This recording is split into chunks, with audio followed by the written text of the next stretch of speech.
À l'appel pour cette séance du 13 décembre, Monsieur André Vigli. Présent. Madame Laurence Desfonds-Fargeon. Présente. Monsieur Jean-Yves Maréchal. Présent. Madame Laetitia Arnaud. Présente.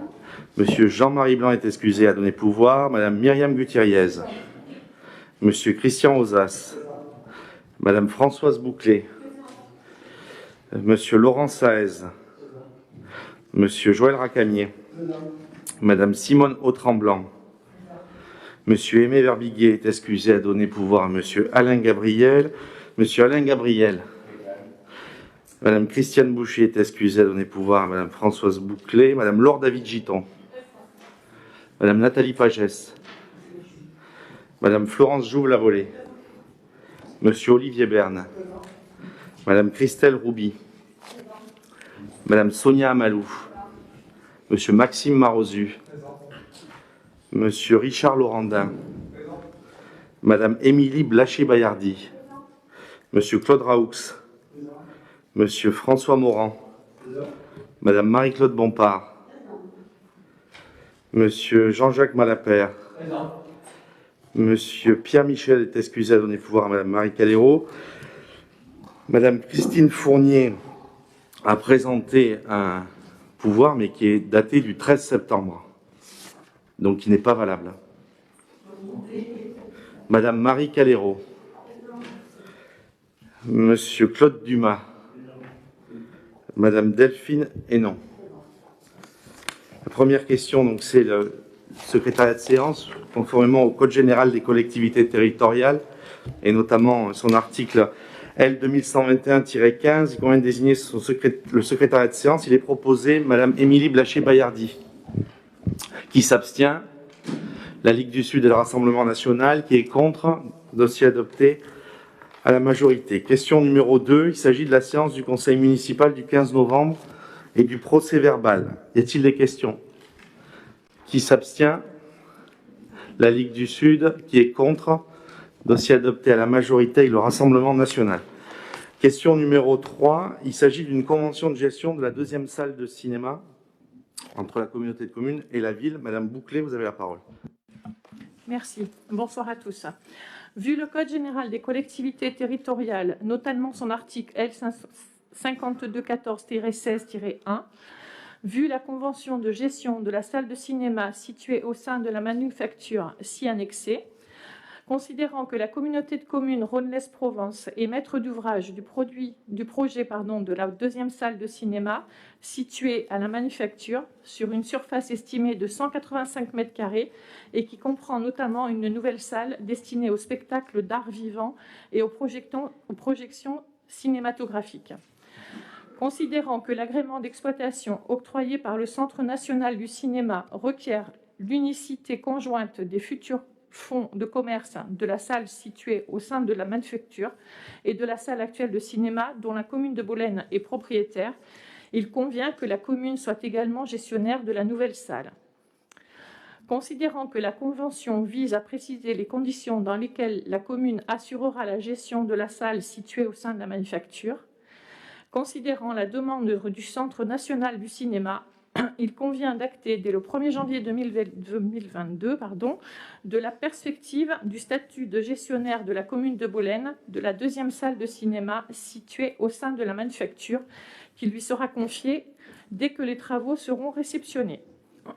Il est donc proposé à l'Assemblée d'adopter la convention de gestion de la salle de cinéma située au sein de la manufacture à passer avec la communauté de communes Rhône-Lez-Provence. Les fonds nécessaires seront prélevés sur le budget de l'exercice en cours, nature et fonction prévues à cet effet, et d'autoriser le maire à signer la convention, à intervenir et tous les documents nécessaires au suivi de ce dossier. Merci. Y a-t-il des questions? Monsieur Raoux. Et après, Monsieur Malap. Une civilisation, un pays, une région, un département, une ville se mesure entre autres par un curseur lié à la culture. Mais malheureusement, il y a des contraintes économiques, financières et tout. Lorsque cet argent-là vient du peuple, quand c'est de l'argent public et tout, je pense qu'il faut être très prudent dans les fonds qu'on engage. Je prendrai pour exemple une petite ville de 7500 habitants qui se trouve à 30 km de Bolène, Vaison-le-Romaine, qui est une ville hautement culturelle. Ils ont construit un complexe cinématographique de 3 salles, une salle de 232 places, une de 106 places, une de 85 places, soit au total 420 places. Puis un parking pour accueillir 500 véhicules, pour un budget de 3,5 millions d'euros. À 30 km de Vaison-la-Romaine, une petite ville qui s'appelle Bolène, qui a le double d'habitants, en grosso modo. Et là, nous avons une salle avec environ 60 ou 62 places, pour un budget de 2,3 millions. Et lorsque nous faisons le rapport, comme se fait en général en France, le rapport par rapport au fauteuil, on se trouve à Vaison-le-Romaine avec un prix du fauteuil à 8 000 euros, ce qui est la moyenne nationale sur les complexes cinématographiques qui s'installent à droite à gauche, si vous vérifiez un peu sur Internet ce qui se passe dans d'autres régions. Et donc je disais, 8 000 euros le fauteuil à Vaison-le-Romaine et à Bolène 38 000 euros le fauteuil. Nous sommes pour la culture, mais je veux dire, quand c'est de l'argent public, quand c'est l'argent du peuple, il me semble qu'il va falloir raison garder, comme l'on dit, et être très soucieux de cet argent-là. Donc effectivement, ça pose une grande question. Monsieur Malapert. Bonsoir, merci. Oui, je voulais connaître 2 choses. À titre informatif, quelle est la fréquentation sur les 5 dernières années, parce qu'il y a les 2 années Covid, du CLAP, pour connaître un petit peu les revenus, parce que ça va rentrer peut-être aussi en ligne de compte, et donc et savoir également le coût de maintenance de cette 2e salle. Voilà. Bien, vous avez raison, monsieur Raoux. D'ailleurs, j'aurais juste aimé que vous puissiez défendre aussi bien l'argent des contribuables quand vous étiez premier adjoint de cette ville que lorsque vous êtes dans l'opposition. Parce que s'il y a bien une municipalité qui a changé un parking pour faire un parking qui a coûté 13 600 euros la place de parking alors qu'il y avait déjà des places de parking, celle du 18 juin, c'est bien vous. Et je ne crois pas que changer un parking pour en refaire un parking, ça nécessitait qu'on mette autant d'argent. Mais force est de constater que vous avez une mémoire sélective dès lors que vous passez dans les rangs d'une majorité à l'opposition. Or nous sommes, si vous voulez, pas dans cette façon ni de considérer l'opposition, ni de considérer les mandats qui sont passés. Vous avez quand même construit une salle de la Cigalière qui a préempté des terres agricoles qui étaient les plus fertiles du territoire, alors que vous les défendez en salle du Conseil. Vous avez fait une salle de la Cigalière qui est à 12 000 euros la place, monsieur. 12 000 euros la place, et la salle de la Cigalière n'est qu'une salle de spectacle.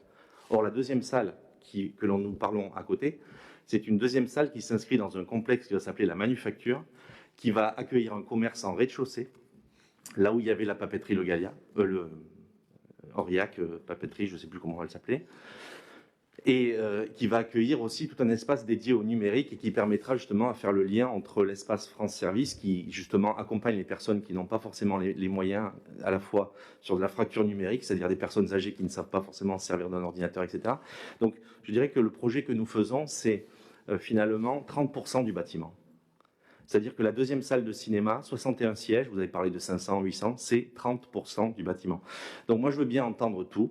Je veux bien entendre que la culture, etc., ce territoire est un désert culturel. D'ailleurs, force est de constater que dès que nous nous sommes installés aux affaires intercommunales, nous avons fait avec le Centre dramatique des villages du Haut-Vaucluse un partenariat pour justement essayer de remettre un peu de culture sur des équipements.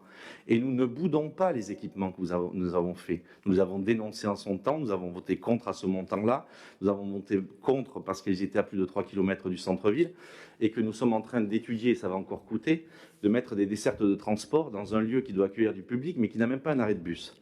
Donc nous sommes en train d'y travailler. Voilà. Et nous n'en faisons pas des placards partout, nous ne gesticulons pas. Et si vous n'aviez pas parlé ce soir, jamais je vous aurais fait ce procès-là. Mais quand vous dites savoir raison garder, être un peu plus modeste, je pense que ça amène quand même de regarder un petit peu. Lorsque vous avez en février 2010 annoncé dans un magazine municipal, 2009 pardon, un parking du 18 juin à 900 000 euros, il a coûté 3,6 millions. Vous ramenez au ratio de la place de parking, c'est 13 600 euros, c'est-à-dire plus cher qu'une place de parking enterrée sur la Canebière à Marseille. Donc moi je veux bien tout entendre. Les procès d'hier sont peut-être pas les procès d'aujourd'hui. Vous êtes dans un rôle d'opposant, mais force est de constater que vous ne l'êtes pas appliqué à vous-même. Voilà. Et je pourrais parler des 94 transformateurs électriques qui ne cessent de péter dans toute la ville et qu'il faut changer parce qu'ils sont dans un état lamentable, et je ne parle pas des points lumineux, je ne parle pas dans l'état où on a retrouvé les écoles, etc. Donc moi je veux bien qu'on me fasse le procès, je ne vous l'aurais pas fait si vous ne m'aviez pas attaqué, mais force est de constater que vous ne vous l'appliquez pas à vous-même. En ce qui concerne M. Malapert, sur la question de la programmation, bien évidemment que nous le ferons, et c'est je dirais, une opération de maintenance qui est beaucoup moindre, puisque je parlais de la salle de la Cigalière, mais la salle de la Cigalière fermée comme ouverte, c'est 450 000 € par an de fonctionnement, tout compris. C'est-à-dire que vous chauffez, même pour les mouches, c'est le même prix. Parce qu'à chaque fois que vous mettez un individu dans la Cigalière, il vous faut au moins 3 personnes de sécurité. Donc j'entends que, et je ne l'aurais pas dénoncé là encore une fois, mais ça sera plus modeste sur le fonctionnement.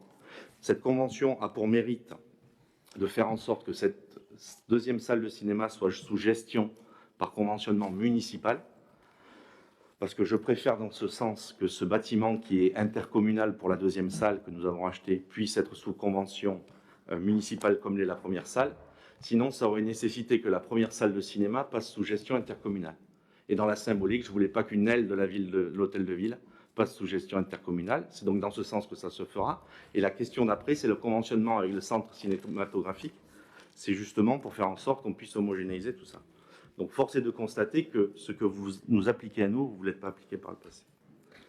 Qui s'abstient? Madame Bompard. Qui est contre? Dossier adopté. Ah pardon. Allez-y. Bon, il a été démontré au conseil départemental il y a quelques jours que vous étiez un menteur publiquement, ce qui a été reconnu par la présidente elle-même. Mais vous continuez. Si, elle vous a dit, monsieur, il est bien évident que ce ne sont pas les maires, ce que vous a dit d'ailleurs le représentant de la Ligue du Sud, ce ne sont pas les maires. Je ne vous ai pas interrompu. Votre fils. Je ne vous ai pas interrompu, j'aimerais terminer.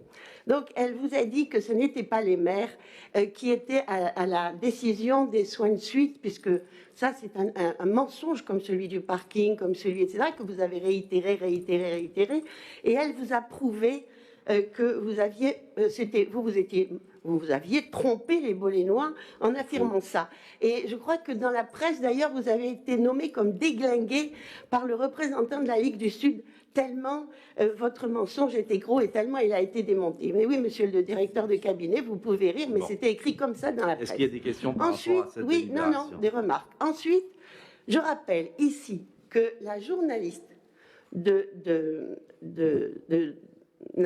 Provence, à l'époque, sous vos assertions mensongères sur les prix du parking, parce que bien évidemment, le parking a été augmenté parce que l'État nous a obligés à faire une récupération de 900 mètres cubes d'eau sous le parking. C'est ce qui a fait l'augmentation des coûts. On vous l'a prouvé 100 fois. Et même la journaliste avait fait une réponse elle-même. Je n'ai rien demandé. Elle avait fait la comparaison des prix des places de parking ici, où vos prédécesseurs avaient agi, où ils ont enlevé tous les platanes, où ils ont cassé le caractère provençal de cette place. Elle avait fait le comparatif entre les places d'ici et les places que nous avons faites. Et le réaménagement du 18 juin, qui était complètement pourri quand nous sommes arrivés. Et que nous avons et réaménagé, et protégé, et orné à la façon provençale. Ensuite, sur la salle, je crois encore que le Vaucluse Matin, le France 3, France Bleu Vaucluse est venu il y a quelques jours à la Cigalière et qu'ils ont fait une émission qui était très intéressante en disant que c'était une excellente salle et que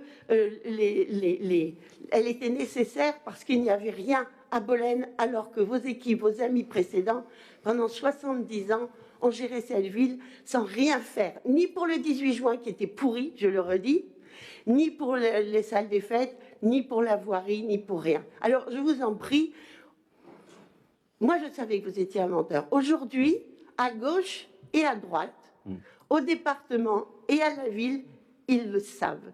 Vous vous êtes largement discrédité. Alors, continuez d'insulter. Je continuerai, moi, d'avoir des gens qui m'appellent pour me dire que je reste et qu'ils espèrent que je reviendrai. Pardon. Très bien. Voilà. Bien. Je vais vous répondre sur ça parce que c'est très intéressant, parce que c'est finalement une vision. D'abord, ce que vous venez de dire montre que vous avez une vision, à mon avis, très étriquée de l'avenir de ce territoire. Pourquoi? Parce que lorsque nous avons eu le débat au conseil départemental, et puisque vous en parlez alors que c'est hors de propos, je vais vous répondre, nous étions sur la dernière question, et il s'agissait de défendre une motion pour les EHPAD, et notamment l'EHPAD de Sablé et de Sainte-Cécile. Non, non, mais madame, vous y siégez pas, donc je sais que votre fils vous a ramené à la maison l'ensemble des détails, mais moi je vais vous dire ce qu'il en est, puisque vous n'êtes plus conseillère départementale. En ce qui concerne sur l'EHPAD de Sainte-Cécile, que vous n'avez... Non mais, madame, attendez, non mais madame, c'est la stratégie de l'extrême droite. C'est terrible. Non, pas la vôtre, pardon, monsieur Malapert, vous avez un peu plus d'honneur que l'équipe de madame Bompard, je vous reconnais, mais force est de constater, monsieur Malapert, permettez-moi qu'à une époque, vous eussiez été avec cette équipe-là, donc permettez-moi de le faire. Madame Bompard, vous êtes passé de François Fillon à Éric Zemmour, vous voyez que tout est possible. Tout est possible, tout est possible. Et vous étiez avant avec Philippe de Villiers. Alors vous voyez que, franchement, vous avez fait tout. Et Marine Le Pen, pardon, j'oubliais.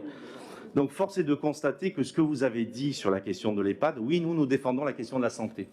Et alors que vous étiez présidente du conseil d'administration, madame Bompard, eh bien, vous avez fait voter en séance du conseil d'administration la suppression de 25 lits de soins de suite et de réadaptation qui sont partis de Bolène pour aller vers Orange, et que j'ai été le seul représentant de la communauté de communes à voter contre cette décision que vous aviez inscrite à l'ordre du jour alors que vous présidiez cet établissement. Et ce que je disais en conseil départemental, et je le redis publiquement, n'en déplaise à votre fils, que lorsque vous avez 6 EHPAD sur le canton de Vaison qui regroupent 30 000 habitants, et que vous avez que 2 EHPAD sur le canton de Bolène qui regroupent 30 000 habitants, alors que l'ancien président nous annonçait la suppression de l'EHPAD de Sainte-Cécile, et que vous aviez vendu 25 lits de soins de suite et de réadaptation à l'hôpital d'Orange, eh bien, ça fait moins. Et donc, nous, contrairement à vous, même si vous défendez plus Orange que Bolène, enfin Bolène quand vous y pensez, quand vous y venez, moi, je veux vous dire une seule chose, que nous sommes bolénois, que nous y vivons 24 heures sur 24 et que nous défendons les bolénois, non pas quand nous sommes à Avignon,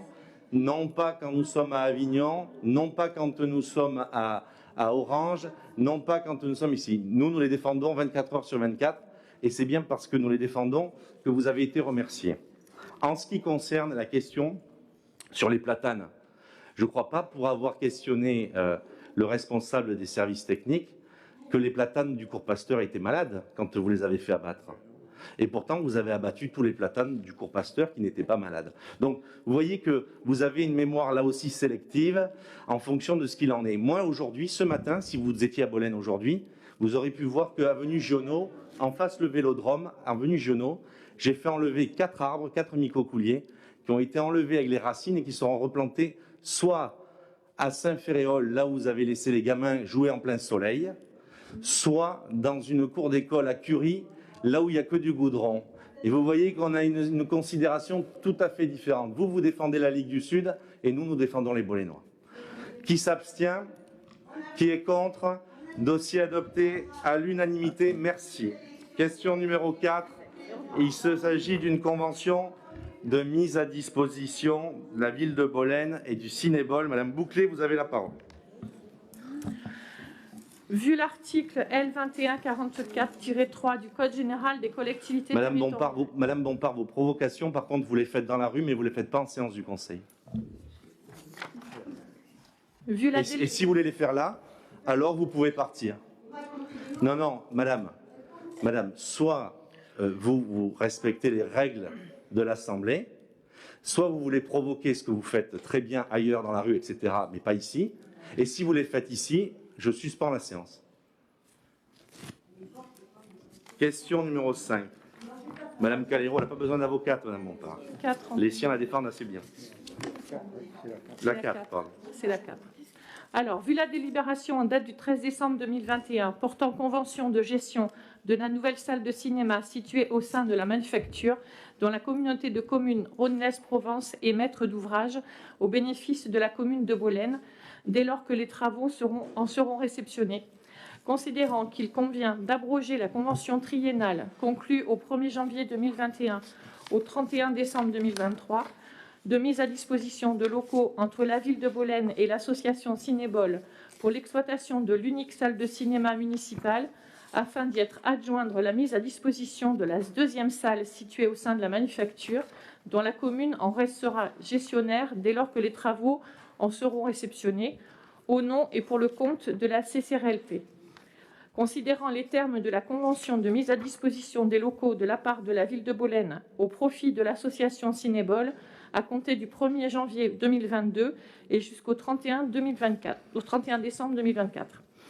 Il est proposé à l'Assemblée d'abroger la convention en cours établie du 1er janvier 2021 au 31 décembre 2023, d'adopter la convention à passer avec l'association Cinébol pour la mise à disposition à titre gracieux du 1er janvier 2022 au 31 décembre 2024 des 2 salles de cinéma dans le cadre de son activité statutaire et d'autoriser le maire ou son représentant à signer la convention, à intervenir et tous les documents nécessaires au suivi de ce dossier.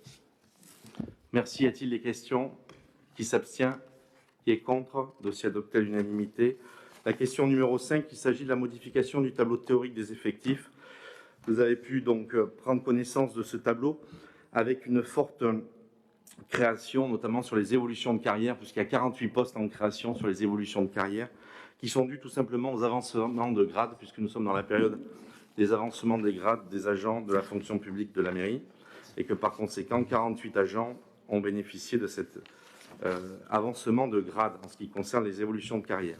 Pour le reste, il s'agit de la création d'un poste de responsable de guichet unique, d'une auxiliaire de puériculture principale deuxième classe de catégorie C pour la maison de la petite enfance, et dans le cadre du RAM, du relais d'assistant maternel, un grade d'infirmier en soins généraux de classe normale, ou puéricultrice de classe normale ou éducateur de jeunes enfants.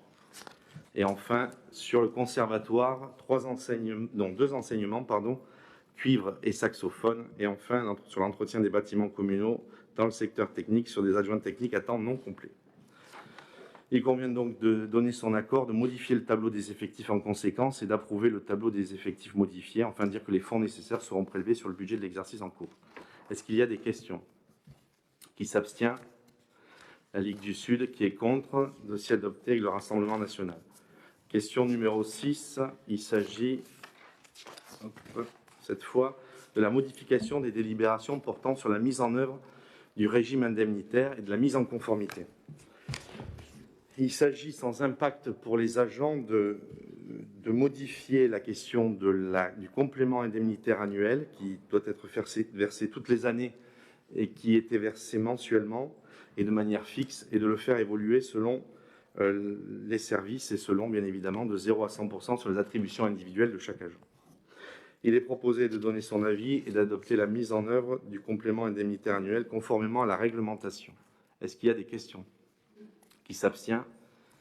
La Ligue du Sud. Qui est contre? Dossier adopté à la majorité avec le Rassemblement national. Question numéro 7. Il s'agit du protocole de gestion du temps de travail. C'est une mise en conformité dans le cadre de la loi du 6 août 2019 qui transforme la fonction publique et qui prévoit la suppression des régimes dérogatoires aux 35 heures maintenus dans certains établissements et un retour obligatoire aux 1607 heures. Notre collectivité avait été saisie par la Chambre régionale des comptes en avril 2020, lui indiquant qu'il fallait qu'elle se mette en conformité avec la loi. J'ai souhaité, dès que nous sommes arrivés, associer largement le personnel à ce sujet. Et c'est pas moins de 6 mois de concertation avec l'ensemble des services qui nous a permis justement d'adopter, de voir un nouveau règlement du travail qui a été validé à l'unanimité du comité technique et qui annule et remplace le précédent règlement conclu le 22 juin 2010 et en date des 28 octobre 2010 et 10 novembre 2015. Le protocole de gestion du temps de travail applicable à compter du 1er janvier 2022 est annexé à cette délibération. Il convient donc de donner son avis sur cette proposition et d'adopter le nouveau règlement du temps de travail qui est annexé. Est-ce qu'il y a des questions? Qui s'abstient? La Ligue du Sud. Qui est contre? Dossier adopté à la majorité avec le Rassemblement national. Question numéro 8. Il s'agit d'une convention de mise à disposition de personnel communal à la communauté de communes Rhône-Lez-Provence. Il convient d'autoriser la mise à disposition de M. Depoli en qualité d'agent polyvalent au service de communication de la CCRLP, selon la mise à disposition prévue pour une période d'1 an, du 1er février 2022 au 31 janvier 2023, qui donnera lieu à remboursement. Et il est proposé d'adopter la convention, de dire que cette mise à disposition donnera lieu à remboursement et de m'autoriser à signer la convention de mise à disposition à intervenir donc au 1er février. Est-ce qu'il y a des questions? Qui s'abstient? La Ligue du Sud. Qui est contre? Dossier adopté à la majorité avec le Rassemblement national. La question numéro 9, il s'agit du plan de relance numérique. C'est une convention d'objectifs avec l'Éducation nationale pour la mise en place d'un espace numérique de travail. Madame Arnaud, vous avez la parole. Bonsoir. Oui, donc c'est une convention qui est dans le cadre du plan de relance numérique qui a été convenu dans l'année 2021. Donc, vu le Code général et la convention de partenariat, considérant que la ville de Bolène a répondu à l'appel à projet nommé Plan de relance numérique et a obtenu une subvention de l'État pour l'informatisation des 6 écoles élémentaires publiques de Bolène, au-delà du volet relatif à l'équipement matériel des écoles, le plan de relance numérique comporte également un volet sur les ressources numériques intitulé Espace numérique de travail et l'accompagnement pédagogique. Les objectifs fixés par cette convention sont de définir les rôles et engagements des parties relatifs à la promotion, l'accompagnement, la formation et l'assistance pour la mise en œuvre de l'ENT, la fourniture au bénéfice des responsables de traitement, des données à caractère personnel nécessaires, ainsi qu'un cadre de gouvernance et de pilotage. De sécuriser juridiquement les conditions de traitement de ces données à caractère personnel, en clarifiant notamment les obligations et responsabilités respectives de chacune de ces parties, et de formaliser les responsabilités et les rôles de chacune des parties dans le cadre de la mise en œuvre de l'ENT au sein des écoles concernées. Il est précisé que la convention prendra fin au 30 novembre 2023. Donc, il est proposé à l'Assemblée d'adopter la convention de partenariat et accord de responsabilité conjointe à passer avec la direction des services départementaux de l'éducation nationale de Vaucluse, aux conditions énoncées ci-dessus. D'autoriser le maire à signer la convention, à intervenir et tous les documents nécessaires au suivi de ce dossier. Merci Madame Arnaud. Dans la perspective de la délibération du 18 octobre 2021, où nous avions fait une décision modificative de près de 130 000 € pour installer le numérique dans l'ensemble des écoles de notre commune, puisque force est de constater que certains dans ces rangs disent que nous mentons, nous prenons à témoin l'ensemble des Bolénois sur le fait que nous avons fait de l'enfance et de la jeunesse une priorité, contrairement à ce qui se faisait par le passé, et que nous avons décidé de mettre fin à ce qui était une rupture d'égalité, puisqu'au collège, nos enfants bolénois étaient plus en difficulté sur la question du numérique que sur l'ensemble des écoles. Ce n'est pas moi qui l'ai dit, c'est les deux principales des collèges, Paul-Éluard et Boudon, qui disent qu'aujourd'hui, quand les enfants viennent de Bolène, ils avaient plus de difficultés sur la question du numérique qu'ailleurs, puisqu'à la Palue, on le voit, ils sont dotés par exemple d'équipements numériques.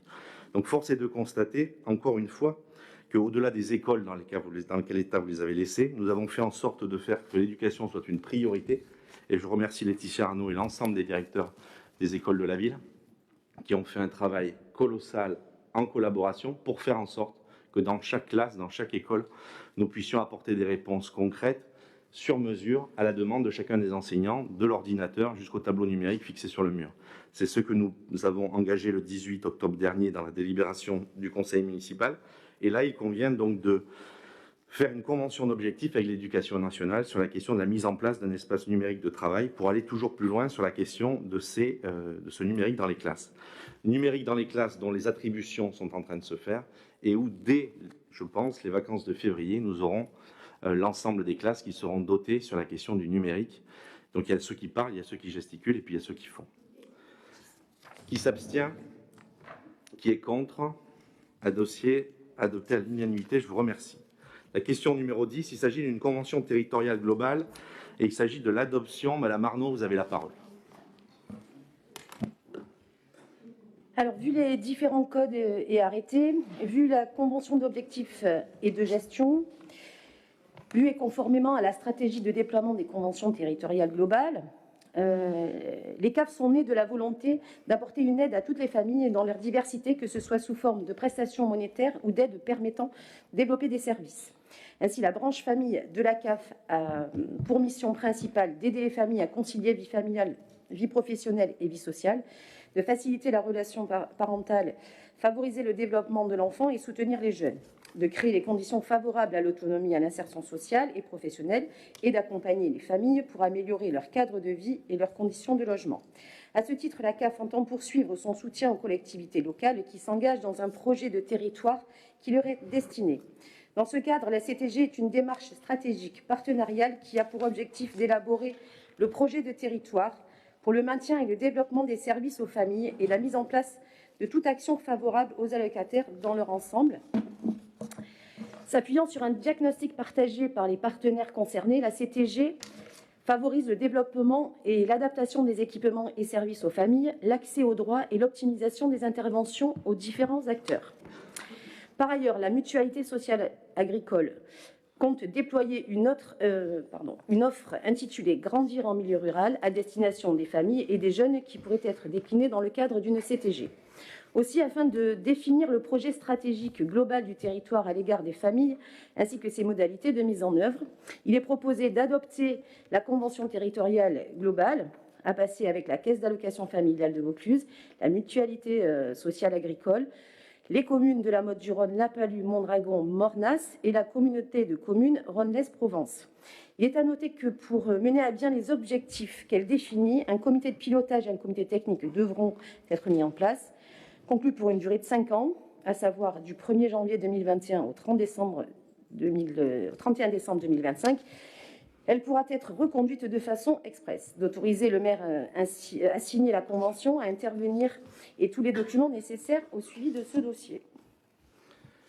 Merci Madame Arnaud. La commune de Bolène et l'ensemble des 4 autres communes de notre communauté de communes ont fait le pari de s'unir avec la communauté de communes Rhône-Lez-Provence pour faire en sorte d'avoir une convention territoriale globale sur la question de la caisse d'allocation familiale, ce qui est une bonne chose pour notre territoire, dans les perspectives que l'on veut donner à l'enfance-jeunesse sur la commune de Bolène, en lien avec nos amis des autres communes. Cela n'enlève en rien de la dotation de la CAF qui était déjà pourvue sur la commune de Bolène, et en revanche, cela permettra au développement des activités de pouvoir avoir, je l'espère, dans un an, nous referons le bilan de cette CAF et de cette CTG pour faire en sorte de pouvoir voir le bilan des efforts de développement que nous ferons sur l'ensemble des politiques de jeunesse que nous voulons développer sur notre commune. Et c'est pour cela, je le dis encore, mais je le redis, nous avons fait de l'enfance-jeunesse une priorité et nous nous donnons tous les outils financiers pour y arriver.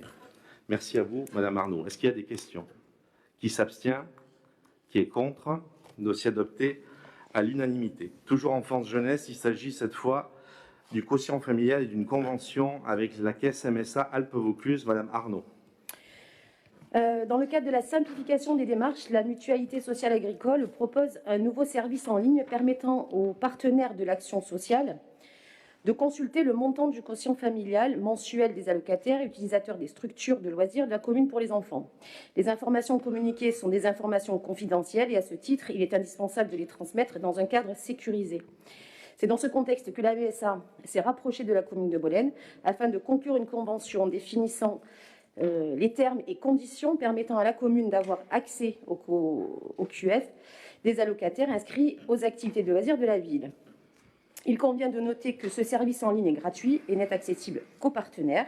Il est proposé à l'Assemblée d'adopter la convention de services relative à l'habilitation et la consultation du quotient familial des allocataires à passer avec la caisse MSA aux conditions énoncées ci-dessus.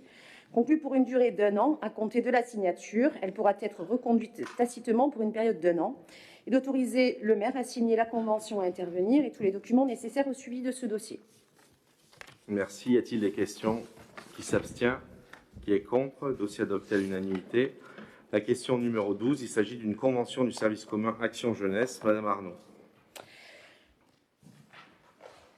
Alors, vu l'article du Code général des collectivités territoriales, vu le projet de convention tel qu'annexé à la présente délibération, considérant que le service commun constitue un outil juridique de mutualisation permettant de regrouper les services des équipements d'un EPCI à fiscalité propre et de ses communes membres, de mettre en commun des moyens afin de favoriser l'exercice des missions des structures contractantes et de rationaliser les moyens mis en œuvre pour l'accomplissement de leurs missions. Le service commun peut être chargé de l'exercice de missions opérationnelles ou fonctionnelles, à l'exception des missions confiées à titre obligatoire au centre de gestion. Considérant la volonté de la communauté de communes Rhône-Lez-Provence de soutenir les actions locales et d'assurer une logique d'équité territoriale sociale et d'uniformisation des actions jeunesse sur le territoire, Considérant aussi que le service commun dédié au développement des actions jeunesse 11-17 ans permet de faire bénéficier les communes membres d'un service qu'elles n'assurent pas ou partiellement, considérant que les conventions actuelles et signées par les communes de Mondragon, La Palud et la Motte-du-Rhône arrivent à échéance au 31 décembre 2021 et que la volonté de la ville de Bolène est d'intégrer le service commun Action Jeunesse au 1er janvier 2022. La durée de cette convention est portée à 3 années renouvelables. Il vous est ainsi proposé d'approuver les termes de la convention relative au service commun Action Jeunesse telle qu'annexée à la présente délibération et d'autoriser le maire à signer la convention à intervenir et tous les documents nécessaires au suivi de ce dossier. Merci Madame Arnaud. Oui, je pense que cette délibération est importante pour l'enfance jeunesse de notre commune, notamment sur le fait que notre commune rejoint le réseau intercommunal sur ce réseau d'enfance jeunesse. Pourquoi? Parce que d'abord, aujourd'hui, il y a une mutualisation des moyens qui est faite et opérationnelle sur l'ensemble du territoire. Deuxièmement, le service qui est produit par la politique intercommunale sur ce réseau est de qualité, donc il faut le souligner, et j'en remercie d'ailleurs, je profite de ce moment pour remercier l'ensemble des acteurs qui travaillent sur ce sujet-là à l'intercommunalité. Et donc nous voulons modestement participer à ce réseau intercommunal en amenant une partie du financement et en laissant porter la moitié ou le reste du financement par la communauté de communes en ce qui concerne les politiques de jeunesse. Et donc c'est à ce titre-là que nous y rentrons. Vous l'avez compris, la CAF par la CTG, le conventionnement sur le quotient familial par la MSA Alpes-Vaucluse et la convention sur le service commun d'action jeunesse. Voilà des outils qui nous permettront de financer des politiques publiques à notre jeunesse qui a été trop longtemps oubliée dans cette commune. Est-ce qu'il y a des questions? Qui s'abstient? Qui est contre? Dossier adopté à l'unanimité. La question numéro 13, il s'agit de la contribution de la ville au syndicat mixte de valorisation forestière. C'est des travaux de débroussaillement et notre collègue adjoint à la sécurité, M. Maréchal, y siège, donc c'est lui le rapporteur. Oui, bonsoir. Effectivement, contribution de la ville de Bolène pour les travaux de débroussaillement des pistes du Barry et les travaux d'entretien des pistes de défense forestière contre l'incendie. Le code forestier impose aux collectivités le débroussaillement des pistes DFCI dans les zones exposées aux incendies sur une largeur de 10 mètres de part et d'autre du bord extérieur de la piste. Dans le cadre de l'application de la réglementation, il convient de poursuivre l'entretien des abords des pistes DFCI situées dans les massifs forestiers de la commune par l'intermédiaire du syndicat mixte de défense de valorisation forestière, à qui la compétence en matière de défense contre l'incendie a été confiée par délibération du 24 septembre 1987. Cette compétence concerne également la maîtrise d'œuvre. Le CMDVF doit s'assurer que chaque propriétaire soit en possession de la convention envoyée au préalable. Dans ce cadre, des travaux d'entretien des pistes ont été effectués. Il est proposé en 2022 les réalisations suivantes. Débroussaillement réglementaire et travaux communaux pour la piste du Barry pour un montant de 3 440 € au total. Les travaux DFCI concernent les pistes de Mont-Soleil, les pistes de Noyères, les pistes de Jonquerolles pour un montant de 17 875 € et 20 centimes. Le coût total de l'opération se monte à 21 319 € et 20 centimes avec une participation de la ville de Bolène de 20% correspondant à 4 263,84 €. Il est donc proposé à l'Assemblée de donner son accord sur les propositions que je viens de citer, d'accorder le versement d'une contribution financière de la commune au syndicat mixte de défense et de valorisation forestière pour l'année 2022 d'un montant maximal de 4 263,84 €, correspondant à la réalisation des travaux de mise en norme et de débroussaillement sur les voies ouvertes à la circulation publique situées dans les massifs forestiers et ceux concernant les travaux de la piste DFCI. Les fonds nécessaires seront prélevés sur le budget de l'exercice en cours aux natures et fonctions prévues à cet effet et d'autoriser le maire à signer tous les documents nécessaires au suivi de cette opération. Vous avez en dossier joint d'ailleurs les 3 plans correspondant à ces travaux. Voilà. Merci Monsieur Maréchal. Y a-t-il des questions? Qui s'abstient? Qui est contre? dossier adopté à l'unanimité.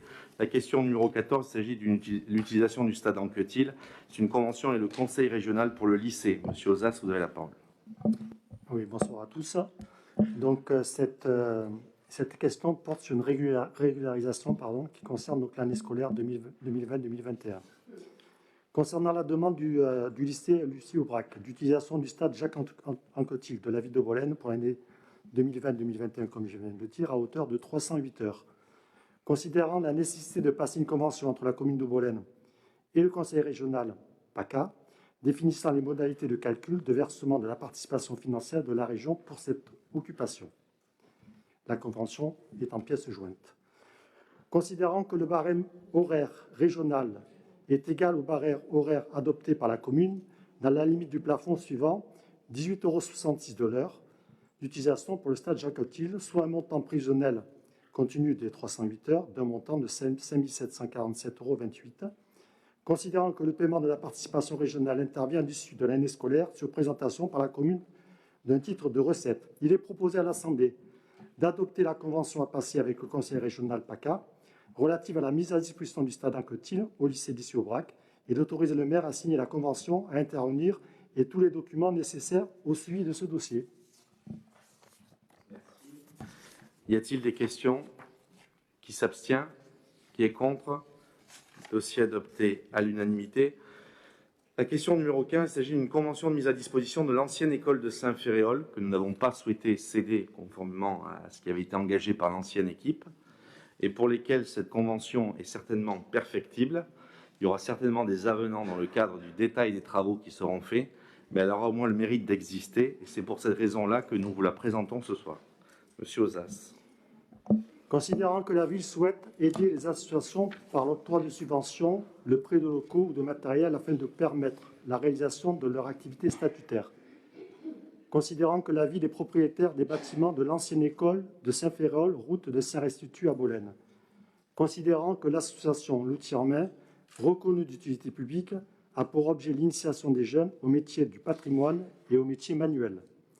Considérant que cette association sera le seul occupant de l'ancienne école de Saint-Féréol, considérant qu'il convient de fixer les modalités de cette mise à disposition par une convention entre la ville et l'association L'Outil en main, vous avez la convention en pièces jointes, il est proposé à l'Assemblée d'adopter la convention à passer avec l'association L'Outil en main relative à la mise à disposition de l'ancienne école de Saint-Féréol et d'autoriser le maire à signer la convention à intervenir et tous les documents nécessaires au suivi de ce dossier.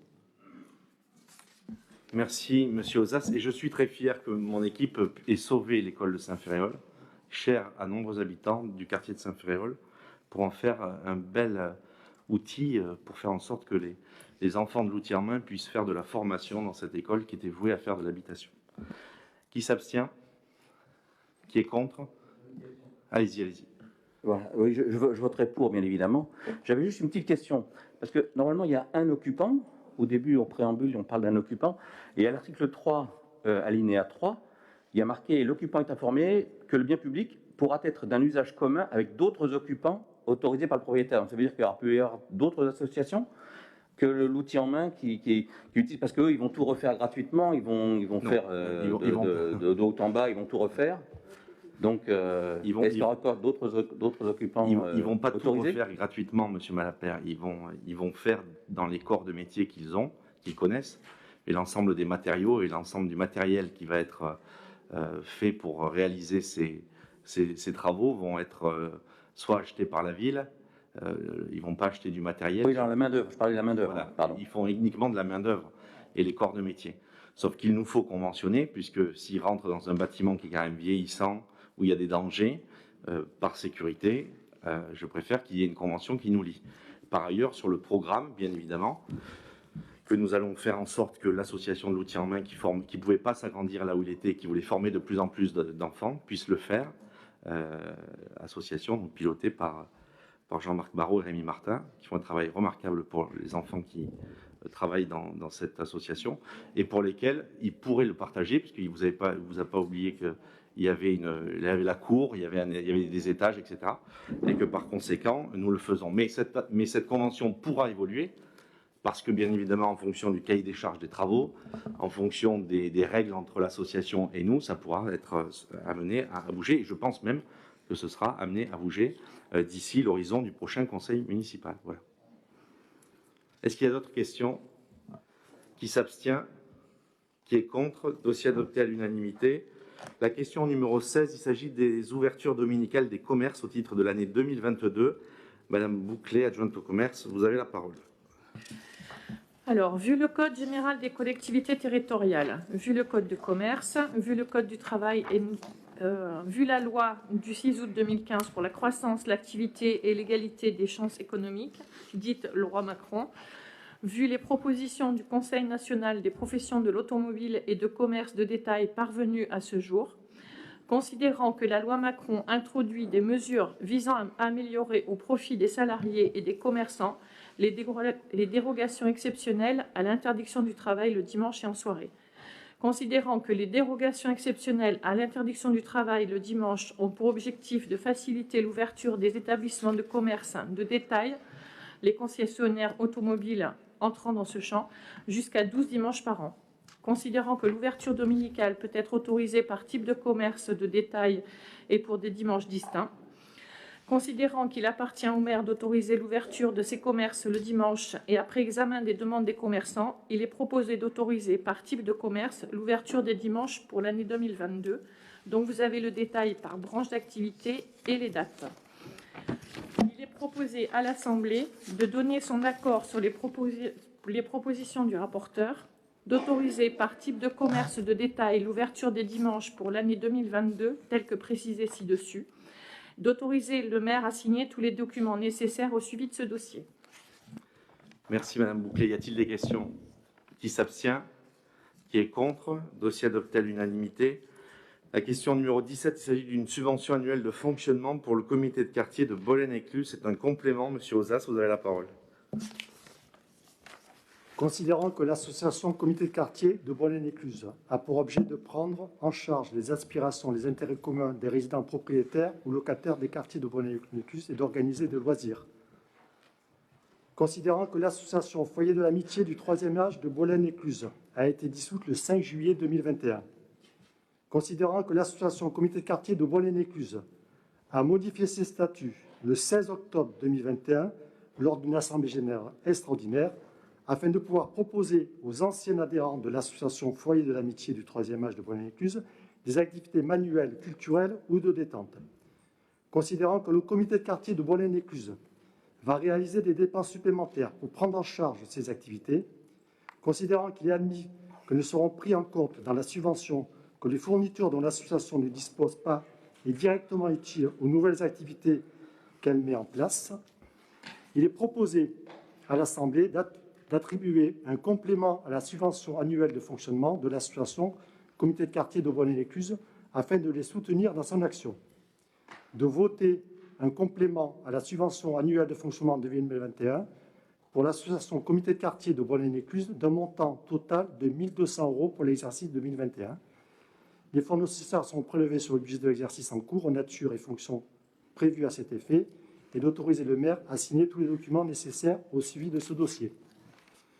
Merci, Monsieur Ozas. Et c'est l'occasion de saluer les membres du comité de quartier de Bolène-Écluse qui nous font, certains, l'honneur d'être présents ce soir en séance publique et de saluer le travail de Madame Soleillac à la tête du foyer de l'amitié du 3e âge de Bolène-Écluse qui a pris une décision qui n'était certainement pas facile de dissoudre ce foyer l'été dernier. Est-ce qu'il y a des questions? Qui s'abstient? Qui est contre? Dossier adopté à l'unanimité. La question numéro 18, il s'agit d'une décision modificative numéro 3, considérant qu'il y a lieu de procéder à des ajustements budgétaires. Il est proposé donc de présenter cette décision modificative sur l'ensemble des équilibrages, notamment des contributions d'assainissement au titre des eaux pluviales, ce qui est au rapport des dépenses réelles, charges à caractère général, qui est confondu à la fois l'ajustement de la contribution assainissement, mais l'ensemble des équilibrages, notamment sur la baisse des dépenses liées sur le compte transport collectif compétences qui a été transféré et sur le compte autres fournitures. Nous avons sur la question des recettes de fonctionnement pour 4 440 € des dédommagements d'assurance recours sur dégradation de mobilier urbain.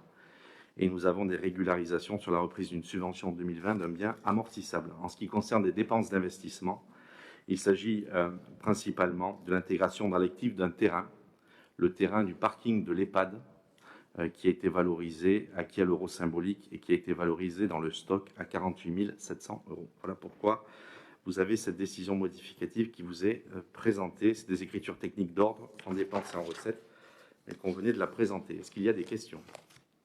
Qui s'abstient? La Ligue du Sud qui est contre.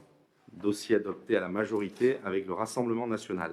La question numéro 19, il s'agit du budget annexe d'assainissement. Il s'agit d'une décision modificative qui porte sur le rajout de la contribution d'assainissement sur les eaux pluviales. Voilà, donc les 21 000 € qu'on a retrouvés dans les dépenses réelles de la décision modificative du budget principal et qu'on retrouve dans la DM numéro 2 du budget d'assainissement. Est-ce qu'il y a des questions? Qui s'abstient? Madame Calero, pardon. Non, abstention, pardon. Abstention de la Ligue du Sud, qui est contre. Dossier adopté à la majorité avec le Rassemblement national. Question numéro 20 et 21, il s'agit, mais je les passe une après l'autre, mais il s'agit de constitution de provision pour créances douteuses. La 20, c'est pour le budget principal, pour 12 000 €. Il s'agit de constituer une provision de 12 000 € sur le budget principal et de m'autoriser à signer tous les documents nécessaires au suivi de ce dossier. Est-ce qu'il y a des questions? Monsieur Malapert. Oui, je voulais savoir, c'est quoi les créances douteuses? Des loyers impayés? C'est quoi? Les créances douteuses, c'est tout ce qui n'a pas été recouvré par le Trésor public, par l'inspecteur divisionnaire des finances publiques, et qui nous dit qu'aujourd'hui, les voies de recours, soit par l'huissier, soit par l'ensemble des voies possibles, n'ont pas donné satisfaction. Voilà. Donc, c'est des dépenses qui s'étalent sur plusieurs années. On en a, la plus ancienne date de 2011-2012. Voilà. Donc ça, c'est sur le budget principal. Donc, qui s'abstient? La Ligue du Sud, qui est contre. Dossier adopté à la majorité avec le Rassemblement national. Et la question 21, il s'agit de la constitution de provision pour créances douteuses, cette fois dans le budget annexe d'assainissement, pour un montant de 1 800 €. Est-ce qu'il y a des questions? Qui s'abstient? La Ligue du Sud qui est contre. Dossier adopté à la majorité avec le Rassemblement national. La question 22, il s'agit du budget annexe d'assainissement et donc de la contribution du budget général au titre des eaux pluviales pour le porter donc à hauteur de 201 000 €. Alors en toute transparence, il était de 180. Les 21 000 de la DM que nous venons de voter le portent à 201 000. C'est dans les ratios d'amortissement, dans le cadre des réseaux unitaires, nous multiplions par 30% sur le budget qui était dédié, donc de 670 000 €, 2,99 € fois 30%, on tombe à 201 000. Donc c'est des règles d'attribution que nous faisons à la ville de Bolène depuis des années et qu'il faut verser sur la contribution du budget général au budget annexe d'assainissement au titre des eaux pluviales pour l'année 2021 qui correspond donc aux charges d'amortissement technique et les intérêts des emprunts réalisés. Voilà, donc les fonds nécessaires seront prélevés sur le budget et il convient de m'autoriser à signer tous les documents nécessaires au suivi de ce dossier. Est-ce qu'il y a des questions? Qui s'abstient? La Ligue du Sud qui est contre. Dossier adopté à la majorité avec le Rassemblement national. Il s'agit de la question numéro 23. Vous le savez, dès lors qu'on entame l'année 2022 et que nous n'avons pas voté le budget, il convient sur le budget, sur la prise en charge des dépenses d'investissement uniquement, sur le budget d'assainissement, avant le vote du budget primitif qui interviendra donc en 2022, de pouvoir faire selon le quart, ce qui porte à 189 000 € pour le budget annexe du service de l'assainissement, en attendant le vote du budget primitif au service, donc, du service de l'assainissement. Vous avez le détail dans le tableau. Est-ce qu'il y a des questions? Monsieur Malapert. Excusez mon ignorance, je ne sais pas ce que c'est qu'une immobilisation incorporelle. Alors ça, la directrice générale des services va vous répondre. Immobilisation incorporelle. C'est des dotations d'immobilisation et c'est des opérations d'ordre. Donc en fait, c'est des valorisations dans le stock de valorisation de biens ou d'équipements. D'un montant de donc 289 000 €, c'est ça? Non. Là, il s'agit de reprendre l'ensemble du budget d'investissement de l'année Et la loi autorise à ce qu'on prenne le quart, si vous voulez, du budget d'investissement avant le vote du budget. On va le voir sur le budget principal. C'est dans l'attente du vote du budget, là où l'Assemblée mandate le maire ou le président de l'EPCI à engager les dépenses, c'est de pouvoir le faire avant le vote du budget qui interviendra dans le premier trimestre 2022, et donc de faire le quart de ce qui avait été prévu, enfin de ce qui avait été engagé l'année d'avant, c'est ça? Est-ce qu'il y a d'autres questions? Qui s'abstient? Qui est contre? Donc abstention de la Ligue du Sud, pardon. Qui est contre? Dossier adopté à la majorité avec le Rassemblement national. Et là, la question 24, il s'agit du budget principal, cette fois sur la prise en charge des dépenses d'investissement. C'est valable que pour les dépenses d'investissement avant le vote du budget primitif 2022. Et il s'agit d'engager 25% de l'exercice précédent dans les investissements, 1 290 000, en l'attente du vote du BP 2022. Est-ce qu'il y a des questions? Qui s'abstient? La Ligue du Sud. Qui est contre? Dossier adopté à la majorité avec le Rassemblement national. La question numéro 25, il s'agit d'un projet sur le site de la société Orano relative à la création d'un atelier de maintenance de conteneurs. Et donc, Madame Laurence Desfonds-Fargeon, vous avez la parole. Bonsoir. Donc, la société Orano a déposé le 13 décembre 2019 une demande relative à la création d'un atelier de maintenance des conteneurs de AMC2 qui est situé sur le site nucléaire du Tricastin et sur le territoire de la commune de Pierrelatte.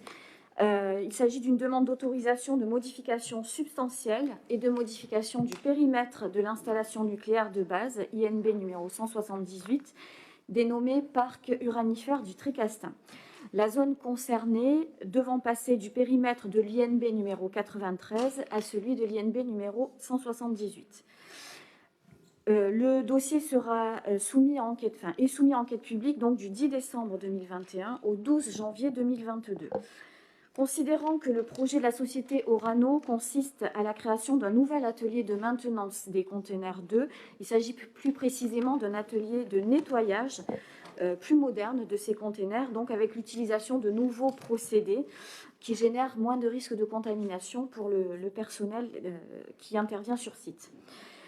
Considérant que le conseil municipal de la commune de Bolène est invité à formuler d'éventuelles observations sur ce dossier, il est proposé à l'Assemblée d'approuver le projet de création d'un atelier de maintenance des conteneurs 2 AMC2 situé sur le site nucléaire du Tricastin et la demande d'autorisation de modification substantielle et de modification du périmètre de l'installation nucléaire de base INB numéro 178, dénommé Parc uranifère du Tricastin, et de préciser qu'aucune observation n'est émise par la ville de Bolène. Merci. Y a-t-il des questions? Monsieur Malapert. Oui, je voulais juste savoir quel était l'intérêt d'approuver en conseil municipal avant, dans la mesure où il y a une enquête publique qui part aujourd'hui jusqu'en janvier. Est-ce qu'on ne peut pas la faire après? Parce que ça peut bouleverser peut-être tout. C'est la procédure, on doit formuler cet avis avant, effectivement, au moment du début. Est-ce qu'il y a d'autres questions? Qui s'abstient? Qui est contre? Dossier adopté à l'unanimité. La question 26, alors la question 26, c'est sur la société donc EDF. Il y a une coquille sur la période de l'enquête publique. C'est un dossier de demande de démantèlement de l'installation nucléaire de base numéro 157. Madame Desfonds-Fargeon. Donc, vu la demande déposée le 18 juin 2019 auprès du ministre chargé de la sûreté nucléaire par la société EDF, à l'effet d'obtenir l'autorisation de démanteler l'installation nucléaire de base INB 157, dénommée base chaude opérationnelle du Tricastin, située sur le site du Tricastin, sur le territoire de la commune de Bolène. Il y a effectivement une coquille à rectifier dans le 5e visa de cette délibération, puisque les dates de l'enquête publique ne courent pas donc du 13 janvier au 14 février 2022, mais du 14 février au 16 mars 2022. Donc il s'agit de rectifier cette erreur matérielle qui s'est glissée dans le 5e visa de la délibération.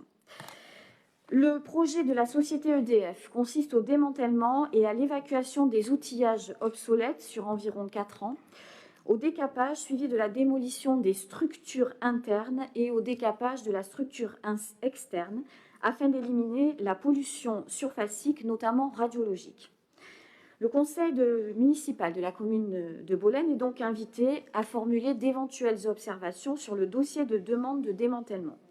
Il est donc proposé à l'Assemblée d'approuver le projet de démantèlement de l'INB numéro 157 sur le site du Tricastin dans le cadre du projet de mise à l'arrêt définitif et du démantèlement du site, et de préciser qu'aucune observation n'est émise dans ce cadre par la ville de Bolène.